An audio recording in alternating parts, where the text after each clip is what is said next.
apologize. Last month we had a little technical difficulties with Blog Talk Radio. Wasn't my fault. Wasn't your fault. It was the system's fault. That's usually always the fault and stuff like this. So how's everything going, man? Oh, it's great. Yeah, don't worry about that. Things happen. I don't hold grudges. I don't care. It's we just figured it out and moved forward. But things are good. We just got power here back in Massachusetts, so we've been out in the cold. So I'm actually warming up, and it's quite nice. You take the little things for granted. Oh, absolutely. I mean, I'm here at the Jersey Shore, and we got hit pretty hard with Hurricane Sandy, and a lot of people around here were out of power for weeks.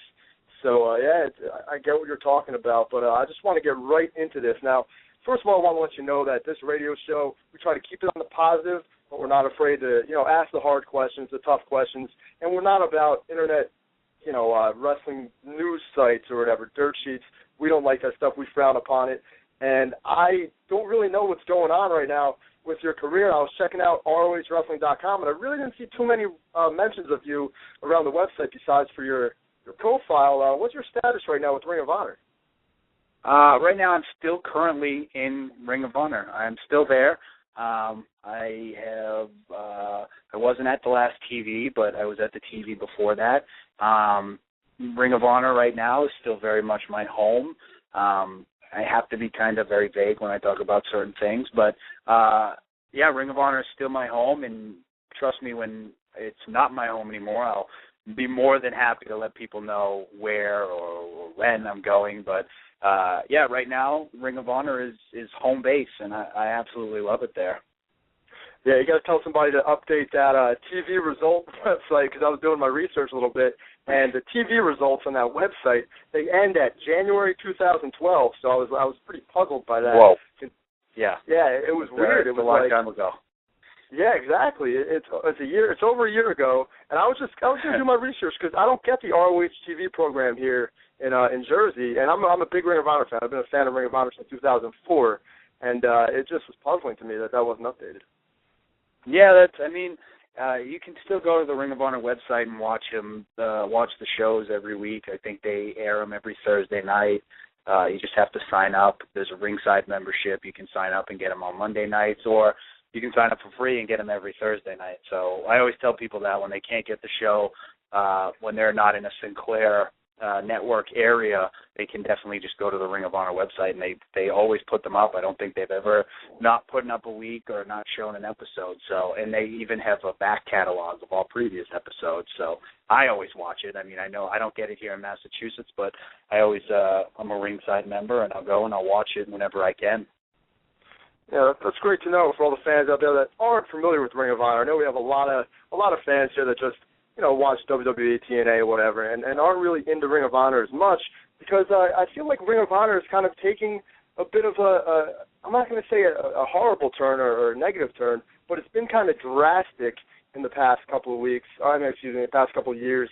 Booker's in and out, Sinclair Broadcasting taking over, and, without getting into too much, I'm just curious what your thoughts are on, the current regime in Ring of Honor, how things are going that way. Well, I think it's one of those things where Ring of Honor is in a position where it's always losing stars and then gaining new stars. So it's kind of in a difficult position where there are guys that want to stay there, but then when they get the call from WWE or hopefully go to a tryout or whatnot, and they get the opportunity to make more money or be seen by more people, they jump at the opportunity. So I don't necessarily think it's Ring of Honor is taking a bad turn. I think it's one of those cases where it's very much a transition, or I think it's coming out of its transition period, because in all honesty, I think the past year that I've been there, that I've seen, I've been a part of some of the greatest shows and seen some of the best matches. So I'm extremely happy with the way things are going right now. I love Jim Cornette, and I love Delirious, and I love the Sinclair guys there. I think the biggest misconception about Ring of Honor is that guys are dogging it, or guys don't care, or Sinclair doesn't care, or the booking committee the team doesn't care. But it's the exact opposite. We care too much. We, from the ring crew to the talent to the bookers to Joe Koff himself, who's the new CEO of Ring of Honor. We care way too much, and And I think that's what aggravates us the most is we kill ourselves every time we go to a show to put on the best show. And sometimes things work, sometimes things don't. And that happens in any company in wrestling. And so it's kind of it's like a transition period.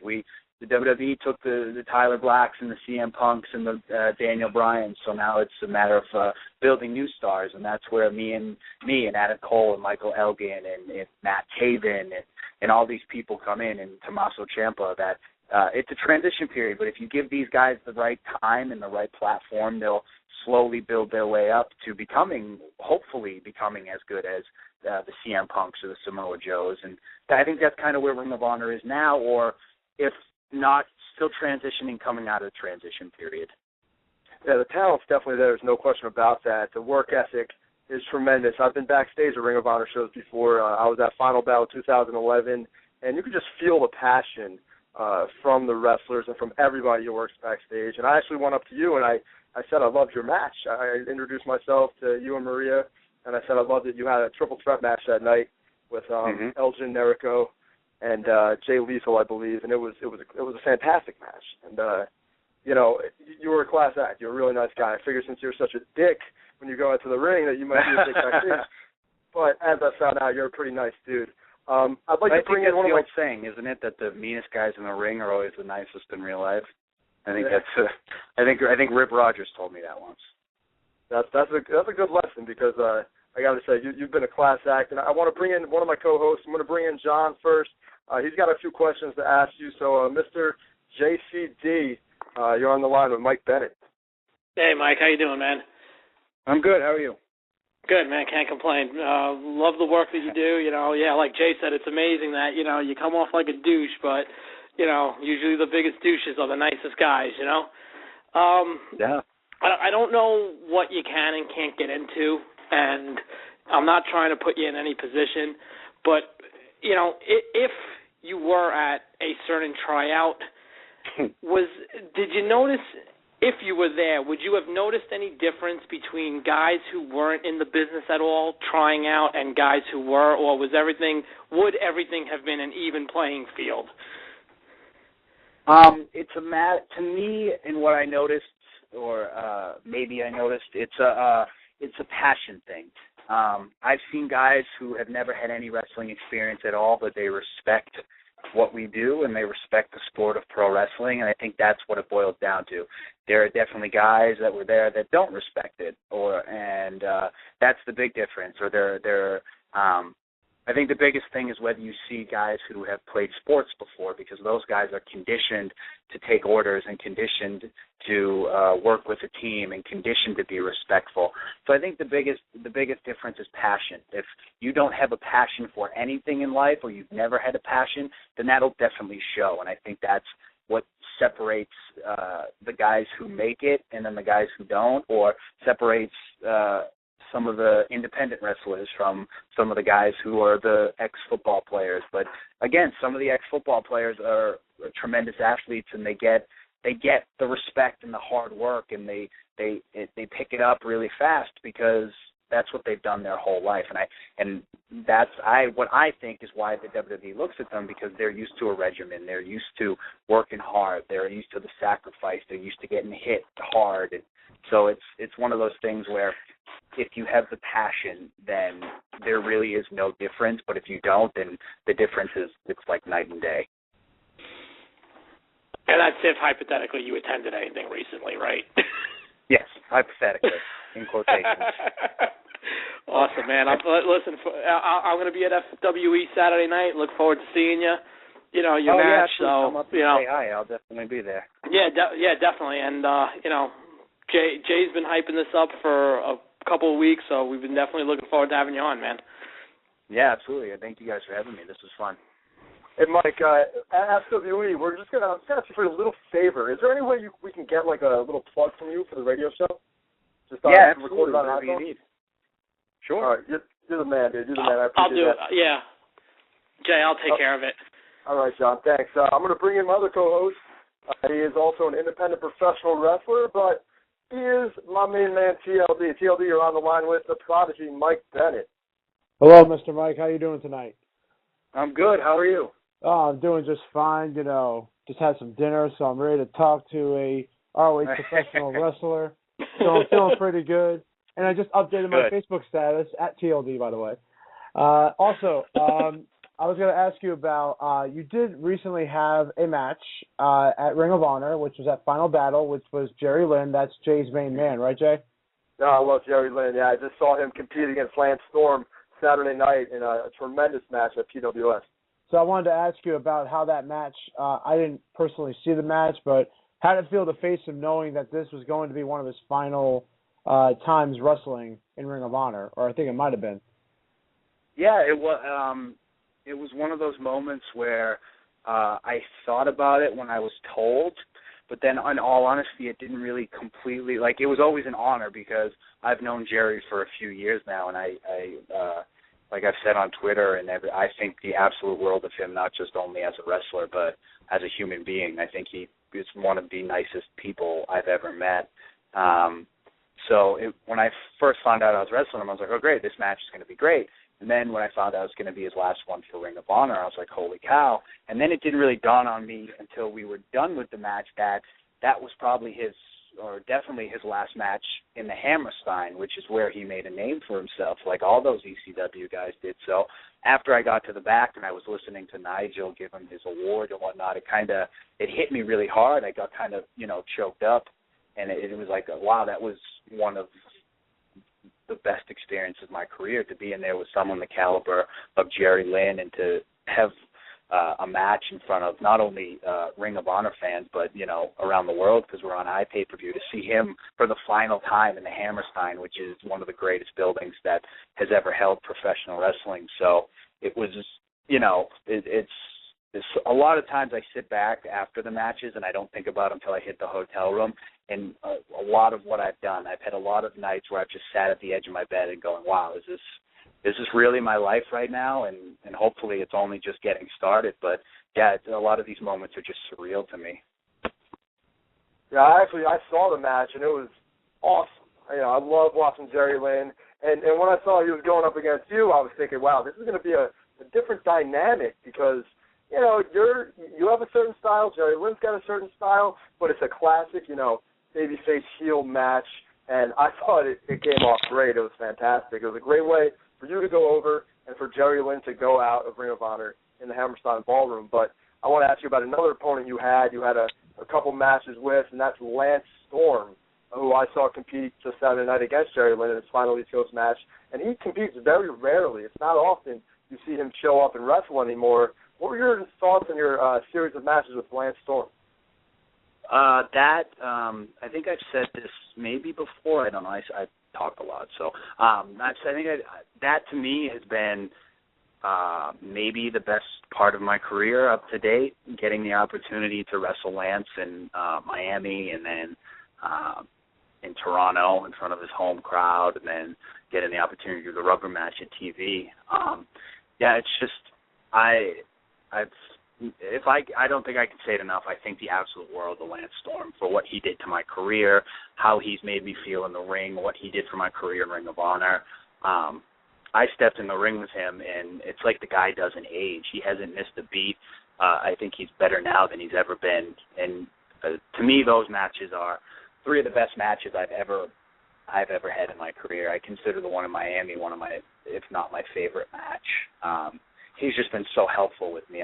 Me and Maria got the opportunity to go up to Calgary, where he books for a promotion up there, and do a couple shows and got to spend a little time with him. And, inside and outside of the ring, it's been one of the best things for my career. And he's actually been, become kind of a mentor and a really good friend to me. So it's been really nice. And when I found out I was wrestling him, Jim Cornette told me, and the fact that he requested to work me, it just blew my mind. And I was like, whoa, this is a guy that I've looked up to my entire career and childhood, and now I get to wrestle him in front of, at WrestleMania weekend, and then in Toronto in front of his home crowd, and it just, it's so cool.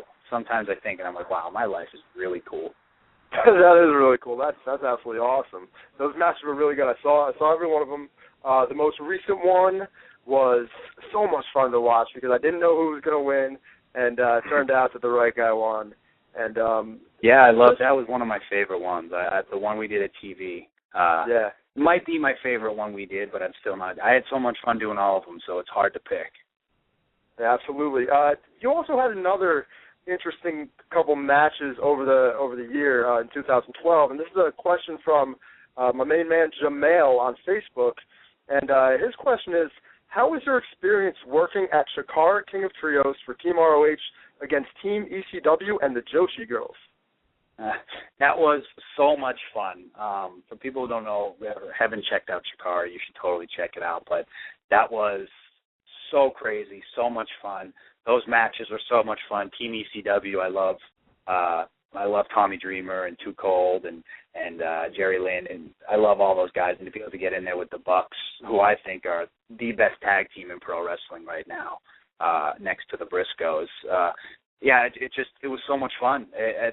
And those three, the Sendai girls are just absolutely amazing. Those girls are incredible. Like, I had a newfound respect for not just Japanese wrestling, but for Japanese girls wrestling, because those girls just kicked our asses and tore it up. And I had never been in the ring with people who hadn't spoken English up until that day, and it was an interesting match and a whole different dynamic than anything I'd ever done. But it was a learning experience, and I love learning in pro wrestling, and that was so much fun to do. Again, that whole weekend, I think it was one of the best weekends I've had in pro wrestling.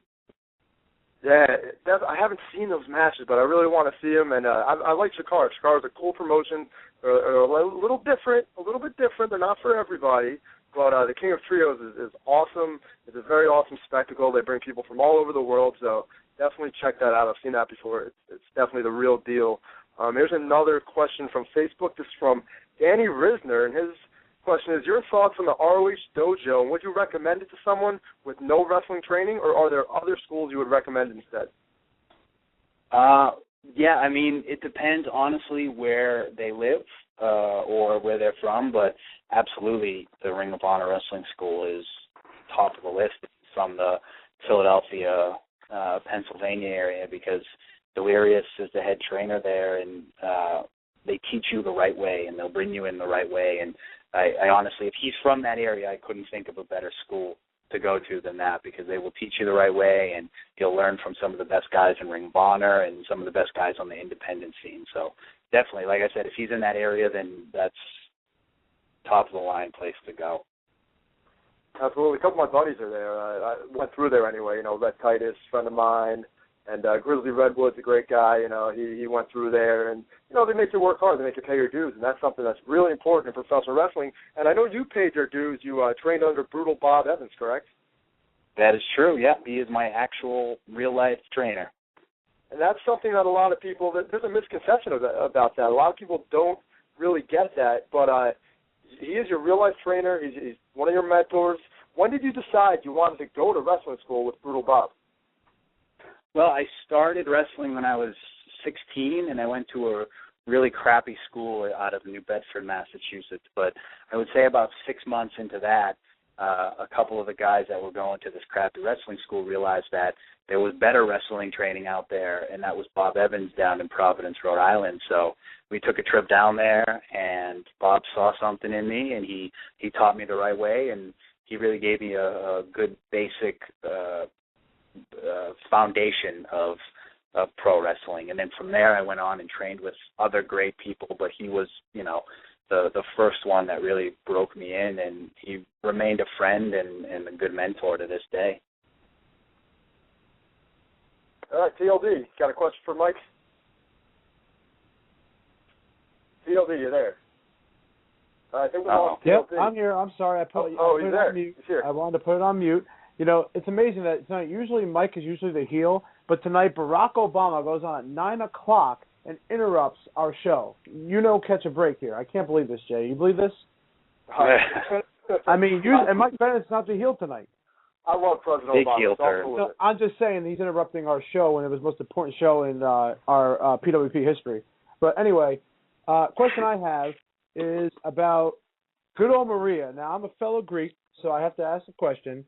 Let's talk about how you two connected, because since she's been on your side, I feel like that it brought a new dynamic to the character of Mike Bennett. So talk a little bit about that. Well, it's funny that you say since she came to my side, because she's actually sitting right next to me as we speak. We met at an independent show.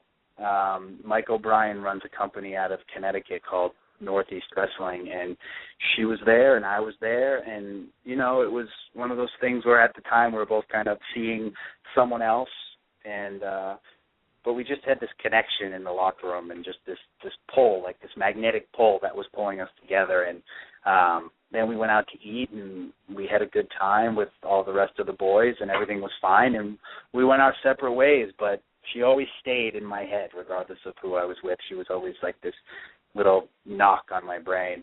And we both ended up leaving who we were with, and randomly one night I decided to send her a Twitter message, like the hopeless romantic that I am, and she responded, and we started talking from there, and then we started texting and then talking on the phone, and then she was in the area, and when I say area, I mean 9-hour drive from where I live, and I decided to drive all the way to go see her, and that was our first date. And then I think, as far as I'm concerned, I was sold that day. I knew right away, and I think she was too. And then I had the privilege of letting her be my manager at Final Battle, and it just clicked. It was one of those things that we had never done before, but felt like we had been doing it we were old vets at coming out. It felt like Macho Man and Elizabeth, and it was so much fun. And then she started just coming to the ring with me, and it boosted my character and my career so quickly and so fast, and it just, like, I never felt something that felt so perfect in pro wrestling. I think that's what a lot of people see, because in real life we're enamored with each other, so I think that comes out on the screen. What you see is what you get. Now, we're not both really complete assholes, but we are really as enamored with each other as you see on screen, so I think that's why it does work so well. That's great, yeah. I just want to say congratulations to your engagement, too. I forgot to say that. I was going to start off the interview that way, but congratulations. Oh, thank you very much. We're very excited to be engaged. Yeah, that's big news. John, you got any more questions? Well, kind of like, jumping on what Will asked, she added such a dynamic to your character. Was it a stretch for her? Because, realistically, we all knew from WWE she was like the goody diva, and then to come aboard with you and your character, it was kind of a stretch, and it was just amazing to see it so natural that you were able to stay with your character, and she was kind of able to transition to what you were. And, was that easy for you guys to play off of, or was there any transition with that? No, it's one of those things where if you know the real Maria, you know that her character in WWE was completely so far away from what she is in real life. So her coming and then doing this now character with me, it was like, well, if she can go that far in that direction for WWE, then she can definitely go this far in this direction with Ring of Honor. It was one of those things where her aligning myself with me, the fans were like, well, we love Maria, but we hate you so much. And then she played off the character so well that they were like, well, we hate Mike, and now this girl is kind of lousy too. So, I think the heat that I was getting, and then the fact that she was playing off it so well, and that she's so talented at anything she touches, that it was just one of those dynamics where it was going to be gold regardless, and that we had talked about what the fans were going to say, and we knew we were going to get the CM Punk chants, because that's what Ring of Honor fans do, and, we knew we were going to get that kind of stuff, but we could have either rolled with it or we could have fought against it, and we rolled with it, and I think that's why it works so well, and she's just so talented that I think she could go out there and play any role, and she would make it real. Nice. Well, that's also a testament to you and how great you are with your character, that people can hate you so much despite, the last image of her that they love so much, and they would look at it as, okay, you know what, we hate him, and now we hate you because you're with him. So that's definitely a testament to your character, man. That's awesome. Right. And it was funny, we talk about it a lot, that the first time we came out at Final Battle, it was like this loud reaction for, yay, Maria, and then within 5 seconds of seeing my lousy mug, the fans were throwing stuff at us and screaming and yelling, so that's a moment that I always remember because it was so happy, and then all of a sudden they saw me and Bob, and they were like, now we remember why we hate this guy so much. Nice. Well, I'm big into physical fitness. I love to go to the gym, and I weight train all the time. I want to know, what's your secret, man? You're in such good physical condition. Aside from, genetics and the obvious, can you give us a little bit of in-look into your gym regimen and what you do to keep yourself in shape? Yeah, I mean, actually recently, and I guess this is the big rage in wrestling, I just started doing DDP yoga, which I kind of took a week off or a week and a half. I got to get back into it. But I've started incorporating some of the yoga poses into my workout routine. But before that, I've always been just a workout freak, and I love the gym. And I know it sounds so cliche, but I just love going to the gym, and I love working out, and I love pushing my body past its limits. And I just do that. I'm not a complete diet freak. I eat a lot of pizza. I drink a lot of chocolate milk. I drink a lot of Diet Coke. I'm not this health nut that weighs his food. Tommaso Ciampa is completely ridiculous when it comes to his diet, and I've roomed with him and I've hung out, and he weighs everything and measures everything, and it's a testament to him because I don't know how he does it because I love pizza and chicken fingers and hamburgers and cheeseburgers. So it's one of those things where if I eat lousy, I make up for it by what I do in the gym. If I eat a whole pepperoni pizza to myself, I'll go work twice as hard in the gym and do that much more cardio and push myself that much more. It's just the mindset. I love going to the gym. I don't dread the gym.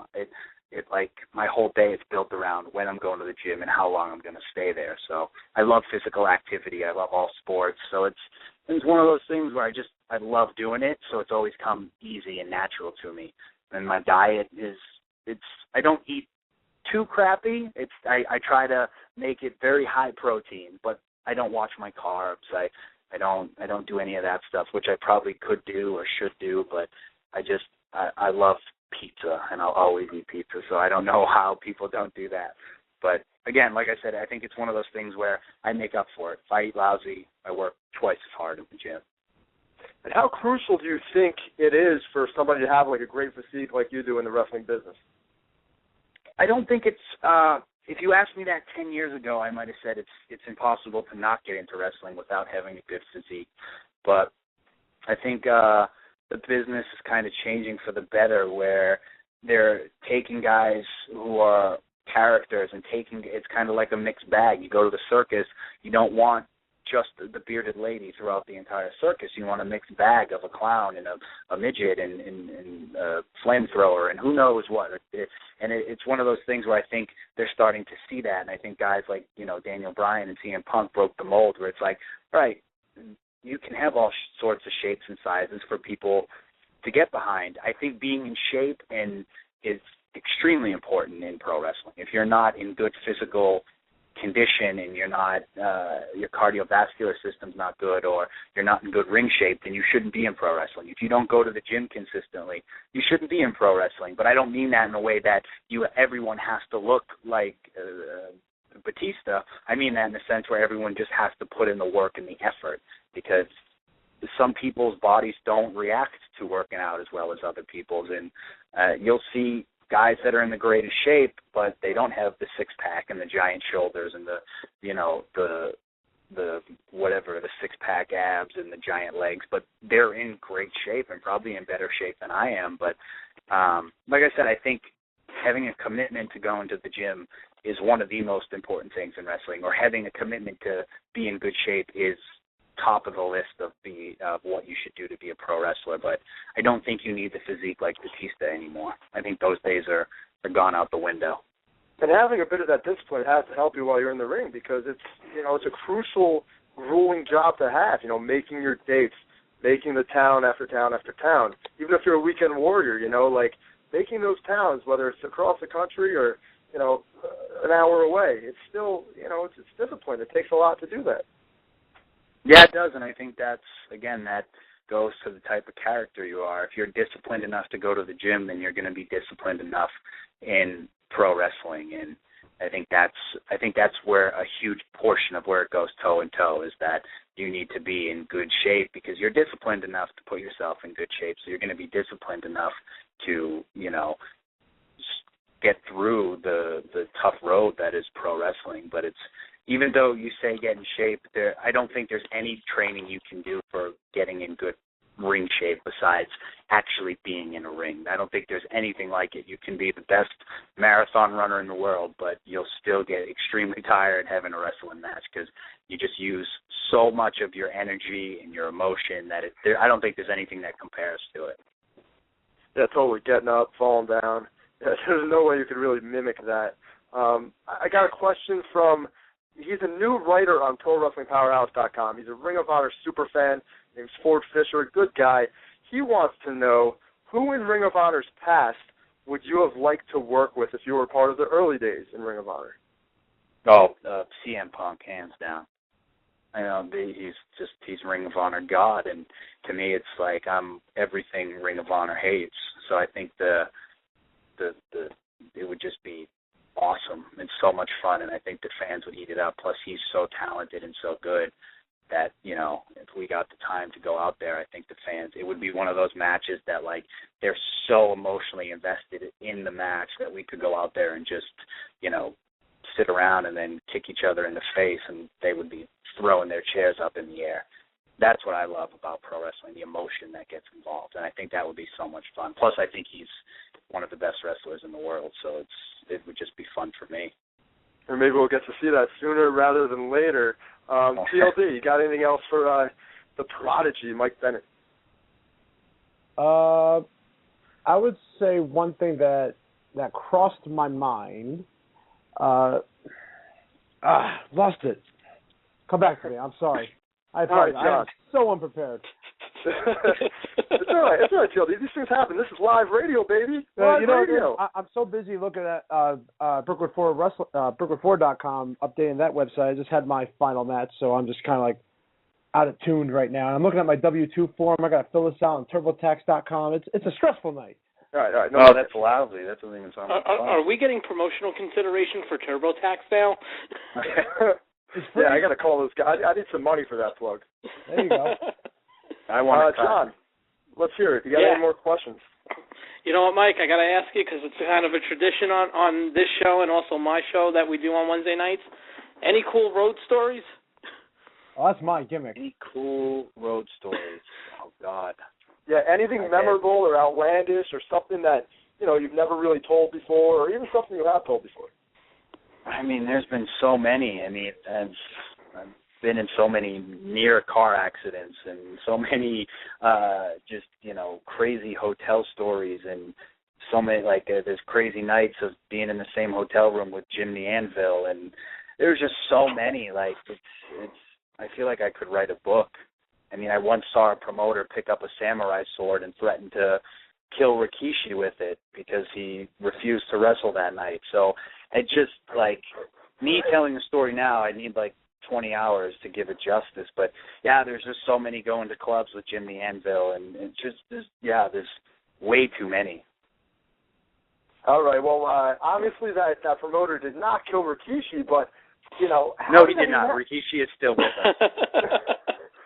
How did that go down? Did Rikishi take the sword from him, or what the hell happened there? He didn't quite make it to Rikishi. The night before, I believe, Rikishi was injured, so he didn't want to wrestle the next night, which was totally understandable. But he still wanted to appear, and the promoter decided to say, no, if you don't wrestle, you're not appearing the next night. And Rikishi showed up anyways, and yada, yada, yada. The promoter was in that case, and one of the wrestlers had a samurai sword as part of his gimmick to go out to the ring, and Rikishi was halfway across the building, and I guess the promoter, I know for a fact, he grabbed this samurai sword and in a few choice words was saying how he was going to cut Rikishi up, and it was quite the experience. Luckily, some of the boys calmed him down, and it was, one of those moments I'll never forget. You look back now and you laugh hysterically at it, but at the moment you're like, oh, am I going to witness a murder at this very moment? Holy cow, what is going to happen? Yeah, you'd be a witness, and you'd have to go through a bunch of shit. Wow, that would have been insane, absolutely insane. TLD, you got your question back. You got your mind in order. Let's hear it. Yes. So I do know you had a couple of tryout matches with. This is back in like a couple of years ago. You had a couple of matches with TNA and I think with WWE back a while ago. Can you tell us about those experiences and how you got kind of the call up for that?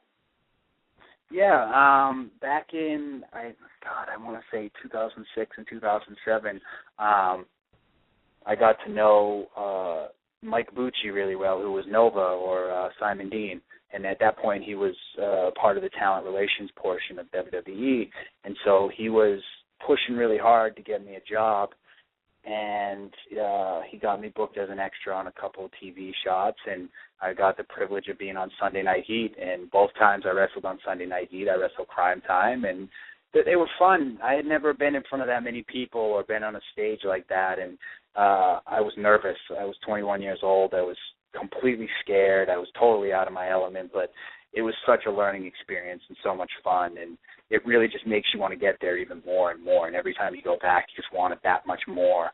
And then with TNA, I got to know Terry Taylor really well, and he brought me down for a match, and I got to wrestle Billy Gunn, which was totally blew my mind. We were supposed to be the very first match of the tapings, but things started running late, so of course we ended up being the very last match. The dark match was the very last match of the tapings, which was very weird because we had to follow Kurt Angle and AJ Styles after they just tore the house down for 30 minutes. So I just remember Billy Gunn looking at me and just be like, well, we're not going to follow that, so let's just go have fun. So I went out there, we had a fun 5-minute match, and he was great, and I think the world of him. I think he's one of the best out there. It was just such an honor to be in the ring with him. I didn't even think like, oh, I'm working for TNA right now. My first thought was, holy cow, I'm wrestling Billy Gunn. I love this guy. So it was that was such a cool experience too. That's actually awesome. I got just one final question from Facebook, and then I'll kick it to John and TLD, see if they got anything else for you tonight. But we don't want to keep you all night long. Steve Tilker, who likes our Facebook page at facebook.com/Pro Wrestling Powerhouse, just got up to 1,300 likes. Pretty awesome. But he wants to know, are there any legends from the past that you would have loved to work with and you think you could have a fantastic match with? You know, you said CM Punk from ROH's past, but in the whole scope of the wrestling business. Oh, God, it's a tough question. I think I could list off about 100 guys. Top of the list would definitely be Shawn Michaels because I think he's the greatest ever. I don't think anyone touches him. I've always thought Triple H, he's always been top of the list. I think a lot of what I do, I've always tried to not mimic, but take from what he does because I always thought him as a heel was always so cool and such a good heel. But and then guys like Ricky Steamboat and Arn Anderson and Ric Flair, and I've always loved Jake the Snake because of his promos and how he moved in the ring.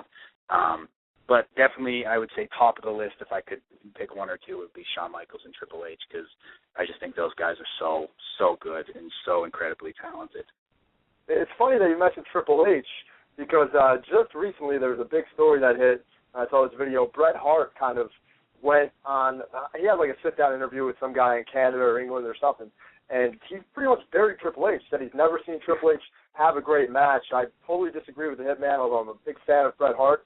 What were your thoughts on Bret Hart's comments towards Triple H never having a great match in his career?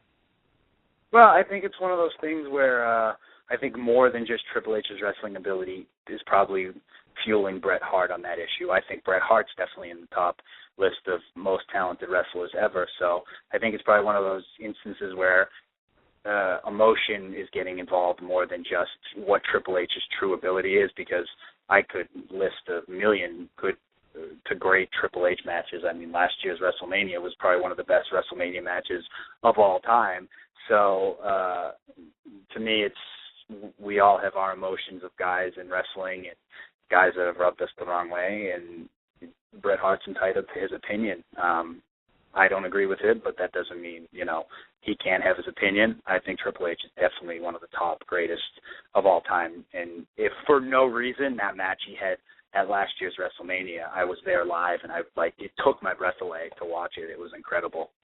Yeah, it was a psychological masterpiece. I mean, they didn't have to have one of these cash can, 5-star classics that so many people on the internet love, but it was just the psychology that was involved. And let's just talk about this for a second. How important is the psychological aspect in creating a great wrestling match?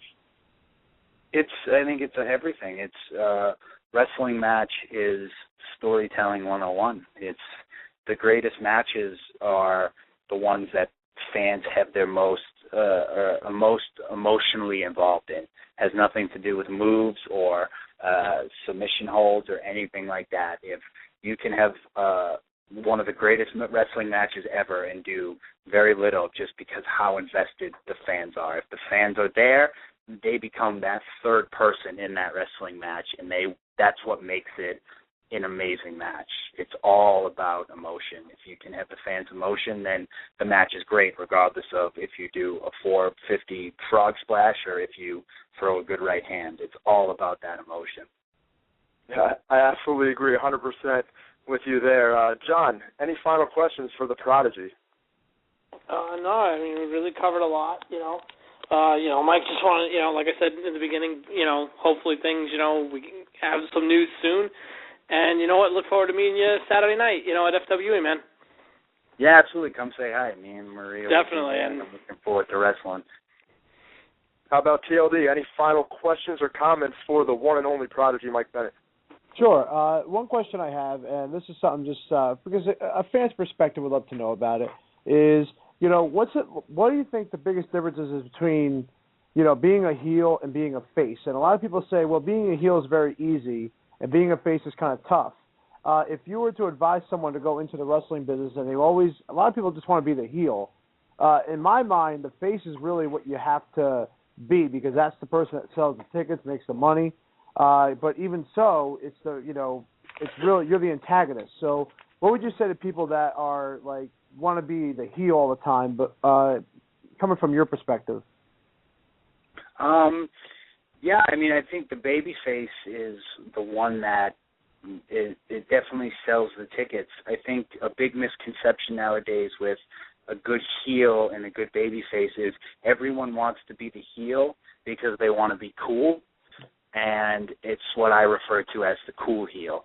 And if you're a heel and the fans are cheering for you because you do cool stuff or you do cool moves, which I believe sometimes happens in Ring of Honor, and it's too bad, it's what I refer to as the cool heel, because you're not a true heel. You are just, I guess, a babyface because the fans are cheering for you.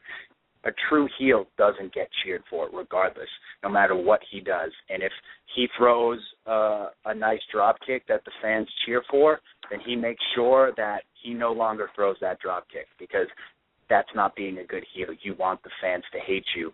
And being a good babyface is all about getting sympathy. The people need to want to cheer for you. And finding that dynamic of getting that connection with the crowd is very difficult. Some people just can't do it. And in the same on the same page, some people can't get the crowd to hate them as hard as they try because they want to be that cool heel. They want to be that badass, but at the same token, the fans are cheering for him. So you're like, you're not a heel. The best heels never get cheered, regardless of how good they are in the ring. If you're that good in the ring, then you will find a way to take away what the fans want to see, and that's what I try to tell people, is that they always ask me about that in Ring of Honor, is that you get the you can't wrestle or you suck and get out of the ring. Okay, well, I guess I'm doing my job then, because now when Davey Richards comes out, the place will go absolutely nuts when he kicks my head off. So I guess I did my job. That's the point of pro wrestling. Again, emotion. You need to find that emotion, and if you can, wrestling and Ring of Honor especially is always evolving, and you have to be creative, and I found that creativity to try to be different. And I said, if I be a WWE-style type wrestler and call myself a sports entertainer, then this crowd is going to hate me, because that's everything they hate. So you have to find that dynamic. But like you said, everyone always wants to be the heel. I don't think it's as easy as people think, because I see a lot of heels that don't get booed, and I'm like, you're not doing your job. You're just going out and pretending to be a pro wrestler. So take that. There you go. Well, Mike, this has been a great interview. I can't thank you enough for coming on PWP Radio tonight, Pro Wrestling Powerhouse Radio Network. We really thank you. Thanks a lot for coming on, man. No, thank you for having me. This was fun. I always love doing these things. Anytime you guys want me back, just shoot me an email, and I'll be happy to do it. Hopefully things will be different this time or next time we have an interview, so we'll see. Yeah, well, next time I'm probably going to have to go through another means, another way of getting you on the air, but that's okay. Maybe we could work that out. Anything to plug before you go? Twitter, Facebook, how can fans get a hold of you? Yeah, just go follow me on Twitter. It's at ROH Mike Bennett. Go follow Maria. It's at Maria Kanellis. I know she has tons of followers, and I try to get her to give me some, but she won't. Just look up Mike Bennett on Facebook. I'm there. Go to ROHWrestling.com. And, like we said, we got FWE in New York coming up this weekend. It's going to be fun. It's me and Chris Masters teaming up, so who knows what kind of shenanigans we'll get into. But check out all that stuff. And, I'm always on Twitter, so tweet me, and I like tweeting people back, even if they write me mean stuff or fun stuff. So.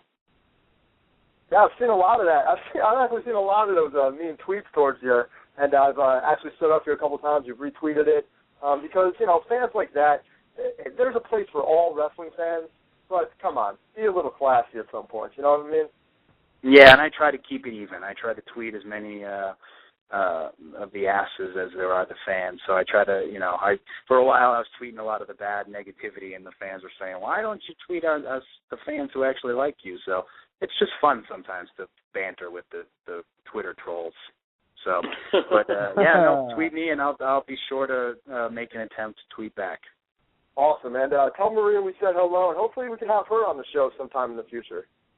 Yeah, definitely. She loves doing the interviews, so shoot me an email, and I'll talk to her, and maybe we can set something up where you guys can do something too. Awesome, Mike. Thanks a lot, man. Awesome. I can't thank you enough. Thank you very much for being on. No, absolutely. Thank you guys. You guys have a good night. You too, brother.